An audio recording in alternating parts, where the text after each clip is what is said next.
मैं अजय सर आप सभी विद्यार्थियों के समक्ष फिर से MBBI क्वेश्चन लेकर के उपस्थित हूँ।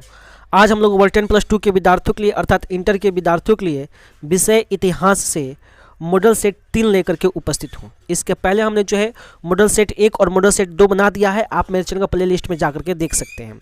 हमने जो है मॉडल सेट 2 में बताया था कि हम लोग जो है मध्यकालीन भारत के बारे में पढ़ रहे हैं, मध्यकालीन भारत के वस्तुनिष्ठ प्रश्न का अध्ययन कर रहे हैं। मध्यकालीन भारत का पहला पार्ट मॉडल सेट 2 है, उसको हमने बना दिया है। मध्यकालीन भारत का 50 वस्तुनिष्ठ प्रश्न बना दिया है, आप जरूर जाकर के देख लीजिएगा। आज हम लोग जो है मध्यकालीन भारत का दूसरा पार्ट, हमने कहा था कि मध्यकालीन भारत का 3 पार्ट आएगा, जिसमें से आज हम लोग जो है मध्यकालीन भारत का दूसरा पार्ट का अध्ययन करेंगे। इसमें भी हम लोग 50 वस्तुनिष्ठ प्रश्न का अध्ययन करेंगे। तो जो भी विद्यार्थी इस वीडियो को पहली बार देख रहे हैं और मेरे चैनल पर पहली बार है तो जरूर आप मेरे चैनल को सब्सक्राइब कीजिए, वीडियो को लाइक कीजिए, साथ ही साथ इस वीडियो को शेयर कीजिए और बेल आइकन को जरूर दबाइए ताकि इस तरह का MBBI क्वेश्चन आपका स्क्रीन पर सबसे पहले मिले और आप अपने एग्जाम की बेहतर से बेहतर तैयारी कर सकें। मैंने आपको बताया था कि इतिहास का जो है 3 पार्ट होता है, 3 भागों में बांटा गया है इतिहास को। एक प्राचीन भारत, दूसरा मध्यकालीन भारत और तीसरा आधुनिक भारत। तो हम लोग जो है मध्यकालीन भारत का जो है वस्तुनिष्ठ प्रश्न का अध्ययन कर रहे हैं। हम लोग जो लगभग 150 वस्तुनिष्ठ प्रश्न का अध्ययन करेंगे, जिसमें से हमने 50 वस्तुनिष्ठ प्रश्न मॉडल सेट 2 में बना दिया है। आज हम लोग मॉडल सेट 3 में जो है 50 वस्तुनिष्ठ प्रश्न का अध्ययन करेंगे, ठीक है। यानी मध्यकालीन भारत का पार्ट 2 का अध्ययन करेंगे। पार्ट 1 हमने बना दिया है, ठीक है। तो आप जरूर उसको मेरे चैनल का प्ले लिस्ट में जाकर देख सकते हैं या उसका लिंक हम डिस्क्रिप्शन बॉक्स में दे देंगे, आप जरूर वहां से देख लेंगे। तो जो भी विद्यार्थी इस वीडियो को देख रहे हैं तो बिना स्किप किए सभी प्रश्नों को देखने का प्रयास कीजिए। चलिए, तो आज हम लोग जो है मॉडल सेट 3 में 50 वस्तुनिष्ठ प्रश्न का अध्ययन करते हैं। तो उसका सबसे पहला प्रश्न आपके स्क्रीन पर ये रहा। आज का सबसे पहला प्रश्न है, मुगल कालीन चित्रकला का चरमोत्कर्ष किसके काल में था? आपको बताना है कि मुगल कालीन चित्रकला का चरमोत्कर्ष किसके काल में था। तो इसका आंसर होगा जहांगीर। इसका आंसर होगा जहांगीर। एक चीज याद रखिएगा, अगर स्थापत्य कला के बारे में पूछे तो इसका आंसर होगा शाहजहां, लेकिन चित्रकला की बात करें तो जहांगीर होगा और स्थापत्य कला की चरमोत्कर्ष पूछे तो इसका आंसर होगा शाहजहां। तो ये दोनों प्रश्न इंपॉर्टेंट है, दोनों में से एक प्रश्न आता है तो आप जरूर इसको पढ़ के जाएंगे, ठीक है। प्रश्न फिर से पढ़ के समझा देते हैं। पहला प्रश्न है कि मुगल कालीन चित्रकला का चरमोत्कर्ष किसके काल में था? तो इसका आंसर होगा जहांगीर। और प्रश्न पूछेगा कि मुगल कालीन स्थापत्य कला का चरमोत्कर्ष किसके काल में था? तो आप बताइएगा शाहजहां। तो आशा करते हैं कि आपको यह प्रश्न समझ में आ रहा है। चलिए बढ़ते हैं दूसरे नंबर प्रश्न की ओर। तो आज का दूसरा नंबर प्रश्न है, तुजुक ए बाबरी को फारसी में किसने अनुवाद किया? आपको पता है कि तुजुक ए बाबरी को फारसी में किसने अनुवाद किया? इसका आंसर होगा अब्दुल रहीम खाना खान। समझ में आ गया? इसका आंसर होगा अब्दुल रहीम खान खाना, ठीक है। चलिए बढ़ते हैं तीसरे नंबर प्रश्न की ओर। तो आज का तीसरा नंबर प्रश्न है, लोधी वंश का अंतिम शासक कौन था? आपको पता है कि लोधी वंश का अंतिम शासक कौन था? इसका आंसर होगा इब्राहिम लोधी। इसका आंसर होगा इब्राहिम लोधी। तो बढ़ते हैं चौथे नंबर प्रश्न की ओर। तो आज का चौथा नंबर प्रश्न है, द्वितीय अफगान राज्य का संस्थापक कौन था? आपको पता है कि द्वितीय अफगान राज्य का संस्थापक कौन था? तो इसका आंसर होगा शेर शाह सूरी। इसका आंसर होगा शेर शाह सूरी। तो बढ़ते हैं पांचवें नंबर प्रश्न की ओर। तो आज का पांचवा नंबर प्रश्न है, आमेर के किस राजा ने अपनी पुत्री का विवाह अकबर के साथ किया था? प्रश्न फिर से पढ़ देते हैं। प्रश्न है, आमेर के किस राजा ने अपनी पुत्री का विवाह अकबर के साथ किया था? इसका आंसर होगा भारमल। इसका आंसर होगा भारमल। तो बढ़ते हैं छठे नंबर प्रश्न की ओर। तो आज का छठे नंबर प्रश्न है, राजकुमार दास का संबंध किस सिलसिले से था? आपको पता है कि राजकुमार दास का संबंध किस सिलसिले से था? इसका आंसर होगा कादरी। इसका आंसर होगा कादरी। तो बढ़ते हैं सातवें नंबर प्रश्न की ओर। तो आज का सातवां नंबर प्रश्न है, त्रिपिटकाचार्य किस विद्वान लेखक को कहा गया है? आपको पता है कि त्रिपिटकाचार्य किस विद्वान लेखक को कहा गया है? इसका आंसर होगा राहुल सांकृतियान। इसका आंसर होगा राहुल सांकृतियान। तो बढ़ते हैं आठवें नंबर प्रश्न की ओर। तो आज का आठवां नंबर प्रश्न है, किस मुगल शासक ने झरोखा दर्शन की प्रथा की शुरुआत किया? आपको पता है कि किस मुगल शासक ने झरोखा दर्शन की प्रथा की शुरुआत किया? इसका आंसर होगा अकबर। इसका आंसर होगा अकबर ने। तो बढ़ते हैं 9 नंबर प्रश्न की ओर। तो आज का 9 नंबर प्रश्न है, पादशाहनामा के लेखक कौन थे? आपको पता है कि पादशाहनामा के लेखक कौन थे? इसका आंसर होगा अब्दुल हमीद लाहौरी। इसका आंसर होगा अब्दुल हमीद लाहौरी। तो बढ़ते हैं 10 नंबर प्रश्न की ओर। तो आज का 10 नंबर प्रश्न है, ठगी प्रथा का अंत किसके काल में हुआ? आपको पता है कि ठगी प्रथा का अंत किसके काल में हुआ? तो याद रखिएगा आंसर बैंटिक के काल में हुआ, ठीक है। एक चीज याद रखिएगा कि ये जो है ठगी प्रथा जो है कर्नल सिलीमैन को जाता है, याद रखिएगा। इसको जो है ठगी प्रथा का अंत का क्रेडिट जो है कर्नल सीलीमैन को जाता है। तो यह बहुत ही इंपॉर्टेंट प्रश्न है, आपके एग्जाम में प्रश्न पूछ देता है कि ठगी प्रथा का क्रेडिट किसके साथ जाता है, तो कर्नल सीलीमैन को जाता है। ठीक है, और यह जो है बैंटिंग के काल में हुआ था, बैंटिंग। ठीक है, ठगी प्रथा का अंत किसके काल में हुआ था, तो बैंटिंग के काल में हुआ था, और इसका क्रेडिट किसको जाता है, तो कर्नल सीलीमैन को जाता है। ठीक है, उस तरह जो है बैंटिंग के काल में भी सती प्रथा का अंत हुआ था, इसको भी याद रखिएगा। यह प्रश्न पूछ देते हैं कि सती प्रथा का अंत किसके काल में होता है, तो बैंटिंग के काल में हुआ था, लेकिन इसका क्रेडिट किसको जाता है, तो राजा राम मोहन राय। ठीक है, तो राजा राम मोहन राय के प्रयास से जो है सती प्रथा का अंत हुआ था, और कर्नल सीलीमैन के प्रयास से जो है ठगी प्रथा का अंत हुआ था, और दोनों किसके काल में हुआ था, तो बैंटिंग के काल में हुआ था। तो आशा करते हैं कि आपको ये सभी प्रश्न समझ में आ गए हैं। अगर आपको लगता है कि सभी प्रश्न इंपॉर्टेंट है और आपके एग्जाम के लिए उपयोगी है, तो जरूर आप मेरे चैनल को सब्सक्राइब कीजिएगा, वीडियो को लाइक कीजिएगा, साथ ही साथ इस वीडियो को शेयर कीजिएगा, और बेल आइकन को जरूर दबाइए ताकि इस तरह के एमबीबीआई क्वेश्चन आपके स्क्रीन पर सबसे पहले मिले और आप अपने एग्जाम की बेहतर से बेहतर तैयारी कर सके। चलिए बढ़ते हैं 11वें नंबर प्रश्न की ओर। तो आज का 11वां नंबर प्रश्न है, स्थापत्य कला का सबसे अधिक विकास किसके समय में हुआ। ये देखिए प्रश्न आ गया, प्रश्न है स्थापत्य कला का सबसे अधिक विकास किसके समय में हुआ था, तो इसका आंसर होगा शाहजहां। बहुत ही इंपॉर्टेंट प्रश्न है, जरूर आप इसको पढ़ के जाएंगे। बढ़ते हैं 12वें नंबर प्रश्न की ओर। तो आज का 12वां नंबर प्रश्न है, भारत का अंतिम मुगल शासक कौन था। आपको बताना है कि भारत का अंतिम मुगल शासक कौन था, इसका आंसर होगा बहादुर शाह जफर। इसका आंसर होगा बहादुर शाह जफर। तो बढ़ते हैं 13वें नंबर प्रश्न की ओर। तो आज का 13वां नंबर प्रश्न है, तलवंडी में किस संत का जन्म हुआ था। आपको बताना है कि तलवंडी में किस संत का जन्म हुआ था, इसका आंसर होगा गुरु नानक। इसका आंसर होगा गुरु नानक। बढ़ते हैं 14 नंबर प्रश्न की ओर। तो आज का 14 नंबर प्रश्न है, अकबर का संरक्षक कौन था। आपको बताना है कि अकबर का संरक्षक कौन था, तो इसका आंसर होगा बैरम खां। इसका आंसर होगा बैरम खां। तो बढ़ते हैं 15वें नंबर प्रश्न की ओर। तो आज का 15वां नंबर प्रश्न है, औरंगजेब ने अपने जीवन का अंतिम भाग कहाँ बिताया। आपको बताना है कि औरंगजेब ने अपने जीवन का अंतिम भाग कहाँ बिताया, तो इसका आंसर होगा दक्षिण भारत में। इसका आंसर होगा दक्षिण भारत में। तो बढ़ते हैं 16 नंबर प्रश्न की ओर। तो आज का 16 नंबर प्रश्न है, पानीपत का प्रथम युद्ध किस वर्ष हुआ था। आपको बताना है कि पानीपत का प्रथम युद्ध किस वर्ष हुआ था, तो इसका आंसर होगा 1526 ईस्वी में। याद रखिएगा, प्रश्न पूछ देगा कि पानीपत का द्वितीय युद्ध कब हुआ था, तो 1556 ईस्वी में, और पानीपत का तृतीय युद्ध कब हुआ था, तो 1761 ईस्वी में। यह तीनों प्रश्न इंपॉर्टेंट है, तीनों में से कोई एक प्रश्न आ सकता है आपके एग्जाम में। ठीक है, प्रश्न फिर से पढ़ देते हैं। पानीपत का प्रथम युद्ध हुआ था 1526 में, द्वितीय युद्ध हुआ था 1556 में, और तृतीय हुआ था 1761 ईस्वी में। तो आशा करते हैं कि आपको इसका आंसर समझ में आ गया है। चलिए बढ़ते हैं 17वें नंबर प्रश्न की ओर। तो आज का 17वां नंबर प्रश्न है, अकबर निम्नलिखित में से किस राज्य पर अधिकार नहीं कर सका। आपको बताना है कि अकबर निम्नलिखित में से किस राज्य पर अधिकार नहीं कर सका। ए में है मारवाड़, बी में है मेवाड़, सी में है जोधपुर, और डी में है चित्तौड़। ऑप्शन फिर से बोल देते हैं, ए में है मारवाड़, बी में है मेवाड़, सी में है जोधपुर, और डी में है चित्तौड़।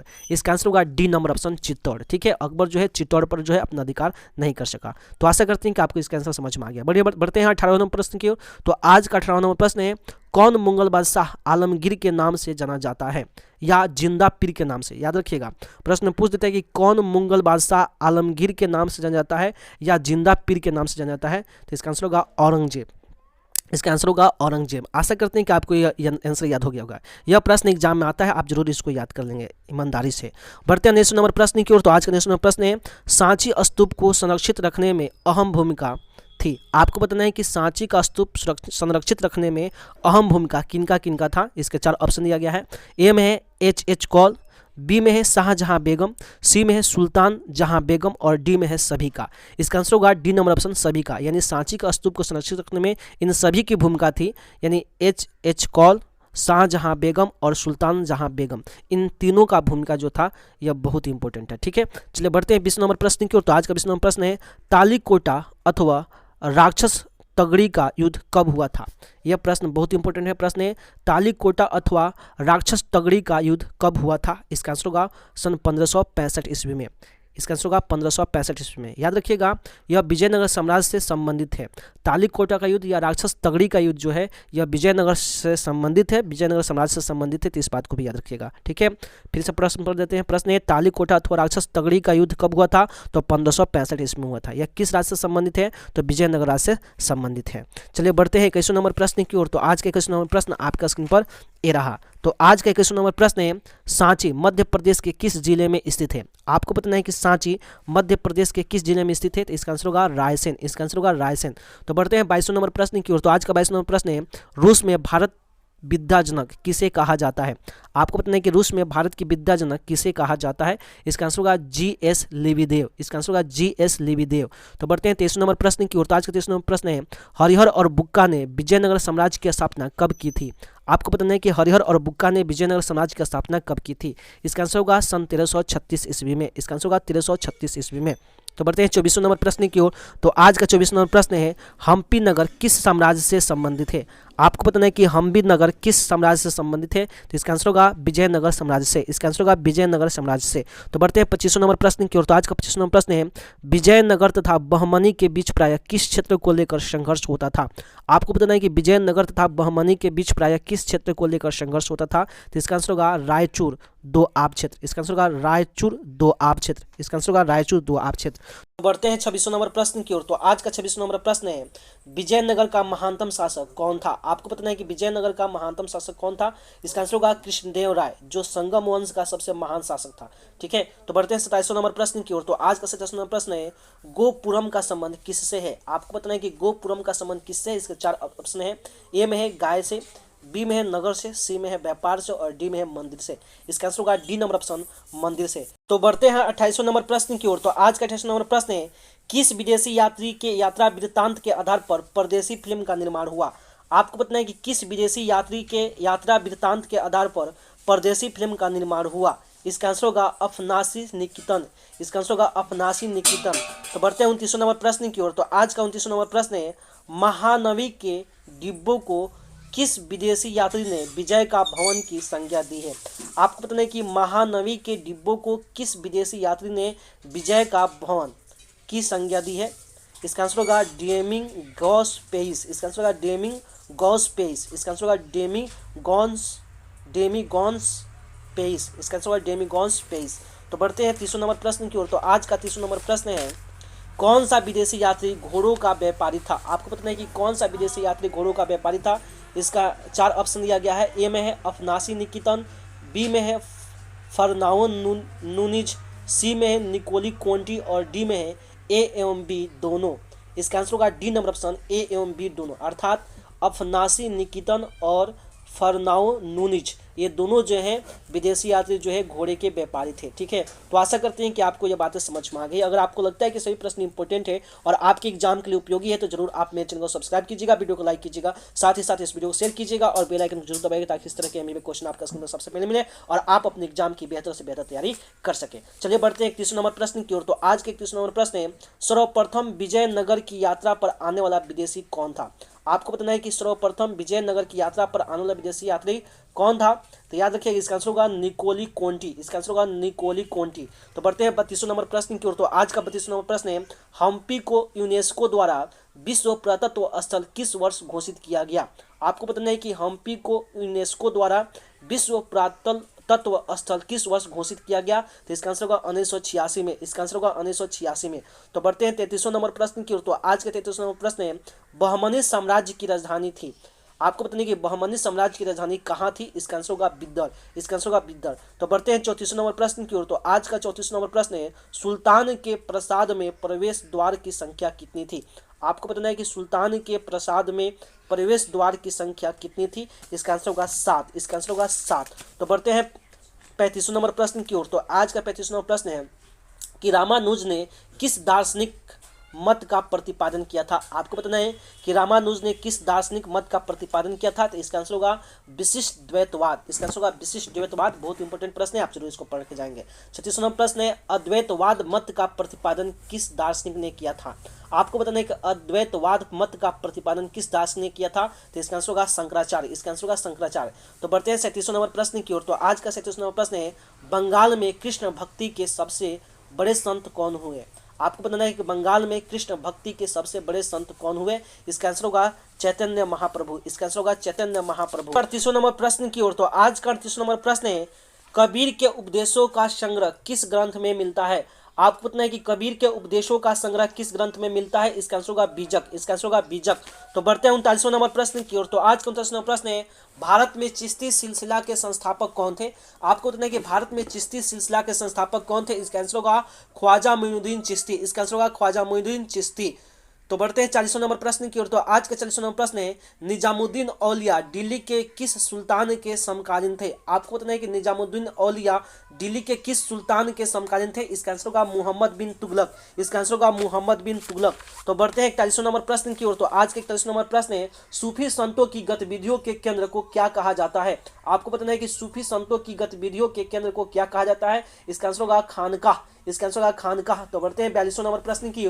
तो आज का 42वां नंबर प्रश्न है, सिखों के अंतिम गुरु कौन थे? आपको बताना है कि सिखों के अंतिम गुरु कौन थे? इसका आंसर होगा गुरु गोविंद सिंह। इसका आंसर होगा गुरु गोविंद सिंह। तो बढ़ते हैं 43वें नंबर प्रश्न की ओर। तो आज का 43वां नंबर प्रश्न है, वीरशैव लिंगायत आंदोलन के जनक कौन थे? आपको बताना है कि वीरशैव लिंगायत आंदोलन के जनक कौन थे? इसका आंसर होगा बासबन्ना। इसका आंसर होगा बासबन्ना। तो बढ़ते हैं 44वें नंबर प्रश्न की ओर। तो आज का 44वां नंबर प्रश्न है, निम्न में से कौन महिला संत थी? आपको बताना है कि निम्न में से कौन महिला संत थी? इसके 4 ऑप्शन दिया गया है। ए में है मीरा, बी में है अंडाल, सी में है कराइकल और डी में है सभी। इसका आंसर होगा डी नंबर ऑप्शन सभी। इनमें से सभी यानी मीरा, अंडाल, कराइकल ये सभी जो है महिला संत थी। तो बढ़ते हैं 45वें नंबर प्रश्न की ओर। तो आज का 45वां नंबर प्रश्न है, ख्वाजा मोइनुद्दीन चिश्ती साहब की अजमेर दरगाह पर सर्वप्रथम कौन सा सुल्तान गया? आपको बताना है कि ख्वाजा मोइनुद्दीन चिश्ती साहब की अजमेर दरगाह पर सर्वप्रथम कौन सा सुल्तान गया? इसका आंसर होगा मोहम्मद बिन तुगलक। इसका आंसर होगा मोहम्मद बिन तुगलक। तो बढ़ते हैं 46वें नंबर प्रश्न की ओर। तो आज का 46वां नंबर प्रश्न है, सिलसिला क्या है? आपको पता है कि सिलसिला क्या है? इसका आंसर होगा सूफी व्यवस्था। इसका आंसर होगा सूफी व्यवस्था। तो बढ़ते हैं 47वें नंबर प्रश्न की ओर। तो आज का 47वां प्रश्न है, किसने कहा था, न मैं काबा में हूं और न कैलाश में हूं, भगवान हर एक सांस की सांस में है? आपको बताना है कि किसने कहा था कि न मैं काबा में हूं न कैलाश में हूं, भगवान हर एक सांस की सांस में है। हर एक सांस की सांस में है। इसका आंसर होगा कबीर। इसका आंसर होगा कबीर। प्रश्न फिर से पढ़ देते हैं। प्रश्न है, किसने कहा था कि न मैं काबा में हूं न कैलाश में हूं, भगवान हर एक सांस की सांस में है? इसका आंसर होगा कबीर। इसका आंसर होगा कबीर। तो बढ़ते हैं 48वें नंबर प्रश्न की ओर। तो आज का 48वां नंबर प्रश्न आपका स्क्रीन पर ये रहा। तो आज का 48वां नंबर प्रश्न है, सूरदास, बैजू बाबर तथा रामदास प्रसिद्ध गायक किसके काल में थे? आपको पता है कि सूरदास, बैजू बाबर तथा रामदास प्रसिद्ध गायक किस काल में थे? किसके काल में थे? तो इसका आंसर होगा अकबर। इसका आंसर होगा अकबर। तो बढ़ते हैं 49वें नंबर प्रश्न की ओर। तो आज का 49वां नंबर प्रश्न है, सल्तनत कालीन प्रथम मस्जिद कौन सी बनी? आपको पता है कि सल्तनत कालीन प्रथम मस्जिद कौन सी बनी? इसका आंसर होगा कुब्बत उल इस्लाम। इसका आंसर होगा कुब्बत उल इस्लाम। इसका आंसर होगा कुब्बत उल इस्लाम। तो बढ़ते हैं 50वें नंबर प्रश्न की ओर। तो आज का 50वां नंबर प्रश्न है, सूफी संत मोइनुद्दीन चिश्ती किसके साथ भारत आए? आपको बताना है कि सूफी संत मोइनुद्दीन चिश्ती किसके साथ भारत आए? तो इसका आंसर होगा मोहम्मद गोरी के साथ। इसका आंसर होगा मोहम्मद गोरी के साथ। इसका आंसर होगा मोहम्मद गोरी के साथ। तो आशा करते हैं कि आपको ये 50 प्रश्न समझ में आ गए हैं। अगर आपको लगता है कि सभी प्रश्न इंपॉर्टेंट है और आपके एग्जाम के लिए उपयोगी है, तो जरूर आप मेरे चैनल को सब्सक्राइब कीजिएगा, वीडियो को लाइक कीजिएगा, साथ ही साथ इस वीडियो को शेयर कीजिएगा और बेल आइकन को जरूर दबाइए ताकि इस तरह के एमबीए क्वेश्चन आपका स्क्रीन पर सबसे पहले मिले और आप अपने एग्जाम की बेहतर से बेहतर तैयारी कर सकें। मैं आपको बता दूं कि मध्यकालीन भारत का एक और सेट आएगा, आप जरूर इस पूरे वीडियो को ध्यान से देखिएगा और मेरे चैनल को सब्सक्राइब कीजिएगा। इसी के साथ सभी विद्यार्थियों को, बिहार बोर्ड के जितने भी विद्यार्थी हैं, साथ ही साथ देश के जितने भी युवा हैं जो किसी भी कॉम्पिटिटिव एग्जाम की तैयारी करते हैं, उन सभी मित्रों को, सभी दोस्तों को मेरी तरफ से बेस्ट ऑफ लक। जय हिंद, जय भारत।